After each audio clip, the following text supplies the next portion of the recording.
Right The down, infamous J. Chester Armstrong. right down at that level. When have you reached the highlight of your career? I hope to still be striving for my ultimate. You haven't reached your plateau yet? No, not yet. So you've carved multi-ton things that have gone to corporations, kings, presidents, a little bit of everything around the world. I mean, if it's there, you've done it. And how are you going to top that? Because there's always something to top it with. Every time you start a piece, the new possibilities unfold, and there's a possibility of really striking something dramatic and beyond all comprehension. Does anything come to mind? I'd like to do a herd of giraffes loping across the savannah in Africa. Life size? No, not life size, but just to Half get size? that rhythm of the lope, multiply imaged. I think it'd be a great piece. And then there's the human figure that I barely scratched the surface. And I think there's tremendous potential there for multiple imagery, human imagery, interacting with animals. Just a tremendous sense of the magic of life. Great. So are you going to start modeling? Oh, I have people that are eager, waiting in the wings to model. The world famous sculptor. Hold it. Hold it. What do we got going here? Do you care to comment on that? That's a bunch of just rhetoric that has no relevance to Shut art. up! Don't listen to Art him. is about life, living. The essence of what you do is to create. You create in all ways with your mind, your thought, and that is the extension. The Okay, extension of the saw. we've heard both sides of this now. Yeah, he doesn't have to create the Look image. at logs coming in. Oh, man. Jan doesn't have to create like you.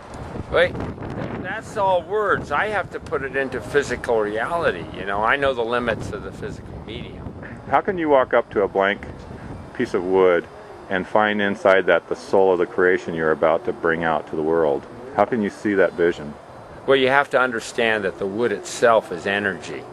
So that creative imagery is energy. So the two really come together as one right at the beginning. And I can see the energy flow in the static mass of the log, and my job is to explode that energy, explode it out, and make it what it is. Do you think that's a gift that you just were born with, or is that something that anybody under you could acquire? I think the technical skills is something everybody can acquire, but the actual gift of the vision, I think, is one's unique soul interacting with the, energy of life. You've apprenticed several wood sculptors who have gone on their own and made some statement of their own. So there must be some level that can be passed on. Yeah, it can be. The ability to carve the wood, but the uniqueness of an individual style is sacrosanct. It just does not translate. And in the end, art is the stylistic flow of the piece rather than the fact that it's an eagle and a carved piece of wood. It's the way that eagle expresses life's energy that is the key to the art. So you've been able to capture the spirit of the animal in a wood form. People could walk up and think the thing's almost breathing alive. But it's breathing and alive not through the detail of it, but through the animation of the form and the soul's depository in the piece. And that's something very unique. I haven't seen it often in a block of wood. A carved piece, though detailed, can miss that energy and spark of light. And it's in a gesture, it's in a form.